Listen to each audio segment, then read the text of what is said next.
my pleasure to introduce our last speaker. Last but not least, we have Dr. Terri Slifko. And Terri Slifko has devoted her career to the public sector in the field of water quality. Currently, she oversees sample collection, analytical chemistry, chemistry research, data evaluation, reporting, and other water quality support activities at Metropolitan's 6 water quality laboratories.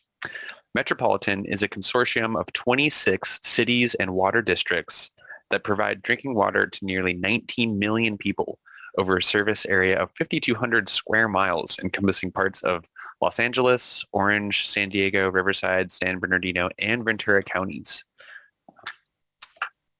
Very pleased to have you here, Terri. Thanks so much, Scott, and everybody. It's what a great meeting so far. I've learned so much, and I'm going to shift gears quite a bit and talk a little bit about drinking water, maybe a lot about drinking water. So I appreciate this opportunity to participate in this project.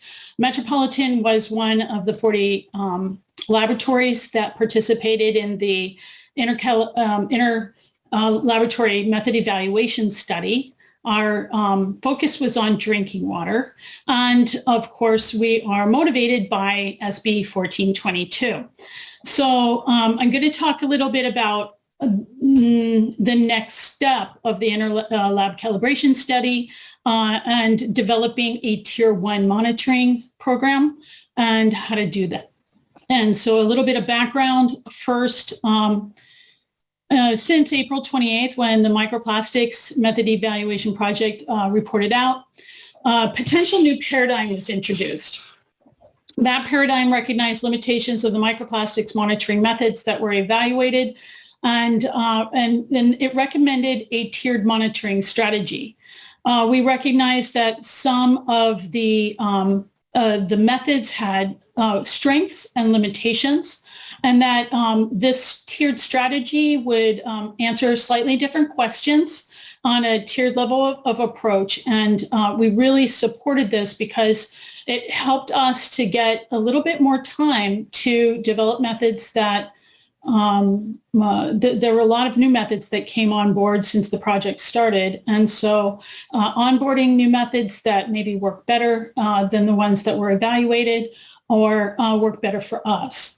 So we recognized early that the methods had, some limitations in terms of timing and practicality, particularly for a routine monitoring program because of the high cost and uncertainty of those methods. So this tier 1 monitoring group was formed, and it was formed to establish exactly how to proceed using inexpensive methods that we could use as surrogates or indicators that we already use in a drinking water treatment plant monitoring. We're highly regulated, and we try to optimize our treatment processes as much as possible to make sure that we're meeting compliance requirements and operational goals 100% of the time. So I'm going to talk a little bit about that. I would like to recognize the Tier 1 group. This was a breakout group that met weekly, sometimes twice a week, to review the information that we had, to understand what options were available to us. And we really tried to get the Tier 1 monitoring plan completed by the end of by our deadline, so that it could be brought forward to the, that the state could consider our recommendations. But we couldn't, we didn't have enough information, and we realized during the vetting process that none of the methods that we wanted to use were ready at all. We didn't know, say, if you have 100,000 particles that are making it through your treatment train at a drinking water treatment plant, or even in your source water, what portion of those particles always, or most of the time with a boundary around it, could be microplastic. And so we realized we needed to conduct research and evaluate the correlations between online monitoring tools, real-time monitoring tools, things that we already use in a treatment plant that could give us this idea. So anyway, I just want to say thanks to all these folks here. We only had a couple of utility representations in this work group. And so, part of it was really trying to explain the limitations of monitoring in a drinking water regulatory environment. So it was fun, and I met a lot of new friends, and I really appreciated being able to work with them. So let's see if I missed anything here. Okay, so the goal of our group, this Tier 1 group, was to identify possible screening methods for monitoring microplastics in drinking water. So not actually monitoring the microplastics, but an indicator of them. And that was our goal. And so again, we couldn't identify one single thing. There were no studies that were properly designed that gave us the data to support any good recommendations at that time, and or the total particle portion that were plastic, and we didn't have any correlation data. So we did identify some potential methods that we could use, and what was most important is we developed a process and recommendations and justifications for that process. So when we started the study, there were already a few studies that were published in the world that looked at drinking water treatment processes. Since then, several studies have been published. In 2019, the World Health Organization, WHO, reported that of 50 drinking water studies, only 9 of those studies were they were really reliable. The other studies didn't have the right kind of data, or they had contamination. But even those 9 studies out of 50, all of those studies had contamination issues in the blanks that they ran alongside of their methods. None of the methods were standardized, and so those studies were, initial efforts to try to understand if microplastics are in drinking water, and this was, throughout the world. So there are microplastics in drinking water, and in those studies reported between 0 to 100,000 particles per liter. The drinking water that was defined as bottled water, groundwater, and surface water, and groundwater under the direct influence of surface water. So it was a very wide range. Many different types of methods were used, and many different ranges. However, let's see. I did mention that the QA/QC, all the data for their QA/QC for all those studies had, had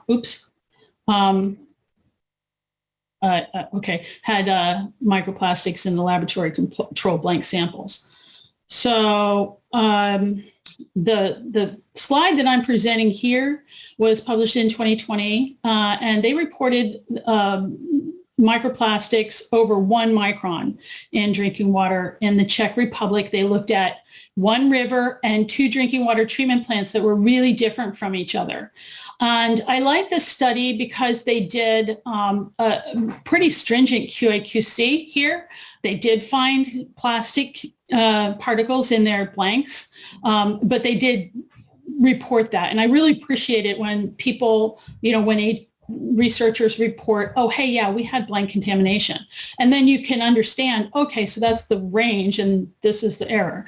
So this upstream drinking water treatment plant was a very simple, conventional sand filtration and disinfection. And the other plant downstream was a more complex, advanced treatment process. And so understanding that's probably a few people on this call that aren't familiar with drinking water treatment plant processes. You get your source water, which in this case is river water. You add coagulants, and then you flocculate the water, settle the particles out. So the coagulants help to make things sticky, and then you settle out those coagulants. Then you filter whatever supernatant, after the coagulation process, And after settling, you filter that through, in this case, a deep bed sand filter. And this is a multi-matrix filter system. Deep bed sand filters are generally are really good at removing small particles and large particles. Then it was treated by ozone and GAC, granular activated carbon, which helps to reduce nutrients. And then the water is served after. And I don't believe there was any chlorine used in this system. In Europe, that's very common. So most of the particles here were greater than 70% were fibers and fragments, smaller than 10 microns. The most frequently occurring materials were cellulose acetate, polyethylene, tetraphthalate, polyvinyl chloride, polyethylene, and polypropylene. This study is just the same study. It shows during the different stages of the treatment process how the concentrations of the particles sizes were reduced through the treatment process. And it was reduced in both plants. There were much less particles in the upstream plant, and they had less removal. Downstream plant had better removal. Upstream plant had less particles to start with, but they also had a sand filter, which is not as generally efficient as the deep bed sand filters are. This is a different type of treatment process. I'm not going to go into the details of this. I just want to mention that this study showed the same thing. Drinking water treatment removed the microplastic particles and by over 85%. And this had some really interesting data, and it was recently published. And another study showed the same thing over the drinking water treatment process. From raw water to effluent, the microplastics were removed.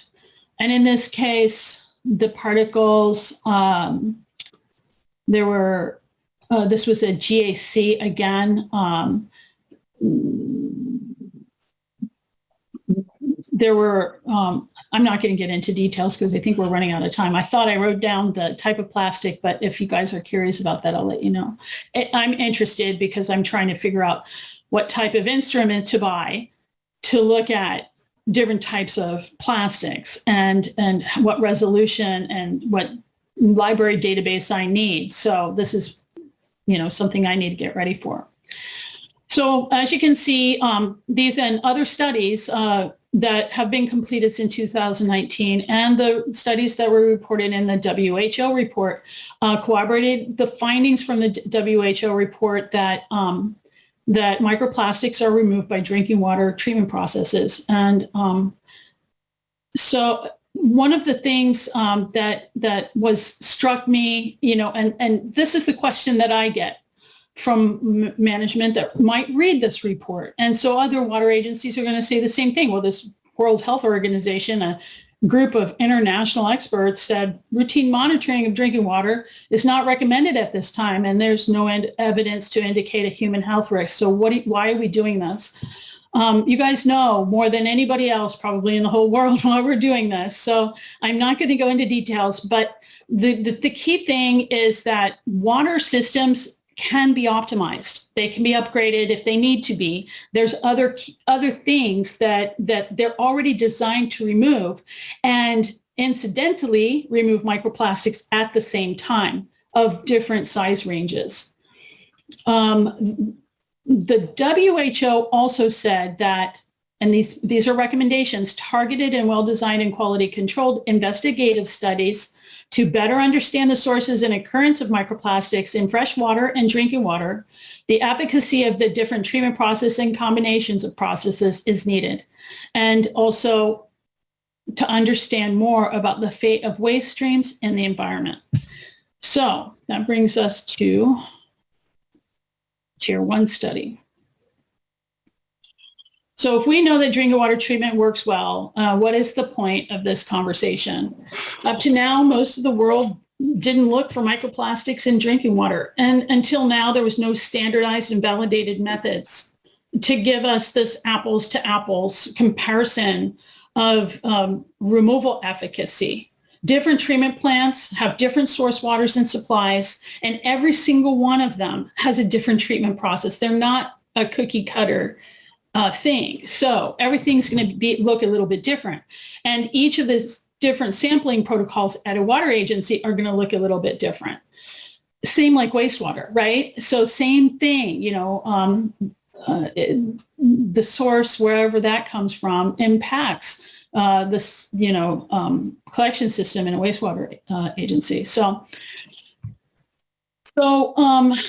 the SQUIRP Interlab Method Evaluation Study was able to standardize the microplastics methods for monitoring, but they also revealed several other critical and key issues. All the methods are time consuming and takes a great deal of technical expertise and cost, because the time is money and so are the instruments, and so it's really expensive.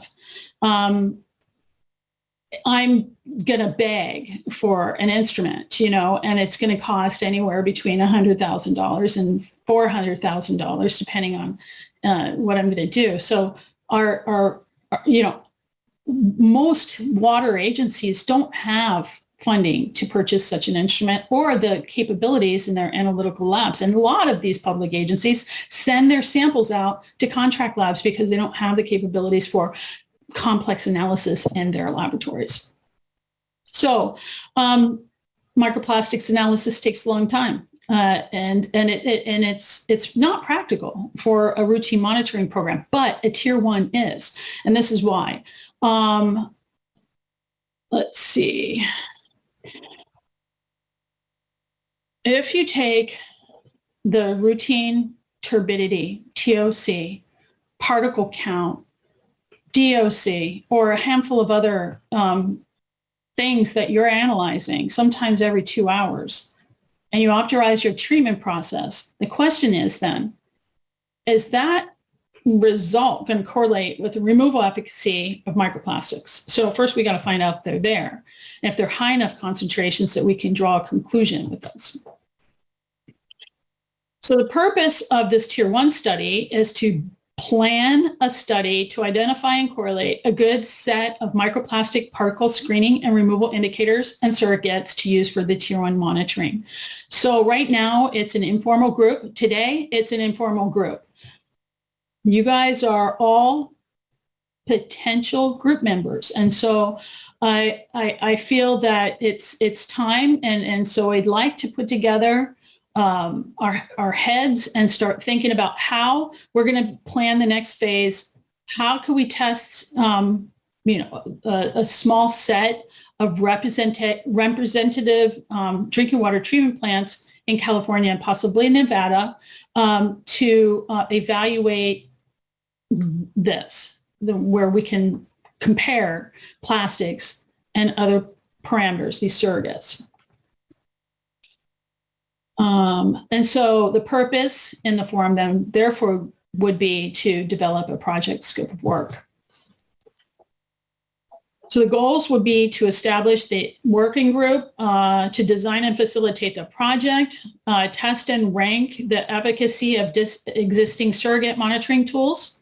Then we could establish the tiered monitoring approach using the refined surrogates. So we'll find out what works best and whether we need more than one, and develop an indicator toolbox, if you will, and then use the tiered monitoring framework later to monitor and track the diurnal and seasonal fluctuations and trends that happen with rainfall and dry weather events and under different operational conditions. It would be really complex for Metropolitan because we have 2 main water supplies, and so different times of the year, we may be blending a certain percentage of one supply, which is very much different than the other supply, and sometimes it'll be all this supply and all that supply. So it's going to be tricky for us, but I'm hoping that we get a chance to do this.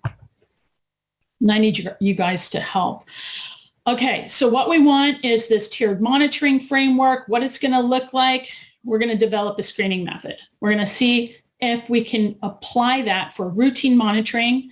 And if there's a problem, Then we go into bulk quantification, possibly by GC pyrolysis or something like that, something less time consuming. And if we do see something there, then we go into the time consuming methods. We characterize the particles that we see, we count them, and we find out where they're coming from. And then we develop source control to take care of the problem. Okay, so that's the rationale for Tier 1. And these are some of the items that we came up with in our Tier 1 working group. Some are more ready than the others. So there are a number of other recommendations and things that we pulled together. So when we do have a kickoff meeting of this Tier 1 working group, we'll pull all this information together. We'll have an opportunity to talk about it. But we did have like vendors going, oh, I have the perfect monitoring tool for you. And well, I've never used it before in a real system, but it's a great idea. So we have a lot of things to vet and test and try. We also need possibly somebody to hold the group together and keep it going. Money, probably, the methods are expensive and so forth. So we have some options here that would be fantastic to test. Some are, more ready than others. But the point is that we wait until Tier 2 to do the heavy lifting in terms of microplastics analysis. Okay, so hey, Terri, I'm sorry, I'm going to have to cut you off. We have just 2 minutes left in the webinar. So. Oh, okay. All right. So let me just tell you, there's a little bit of the work being done elsewhere. And then this is a monitoring framework. I'll send Scott the slides. So if you guys want them, you can have a look. And that is really all I had. Scott, I hope I did a good enough pitch for you. That was great. Thank you, Terri. You're welcome. Sorry to cut you off. This has been a fantastic webinar. Thank you all for attending and all of the fantastic panelists that we had. Big round of applause for everyone. So this is just the beginning. And as you saw, we've got a lot of work that we can accomplish through this working group. And I'm looking forward to hosting our next meeting. And I'll hand it over to Shelley for some concluding thoughts regarding that.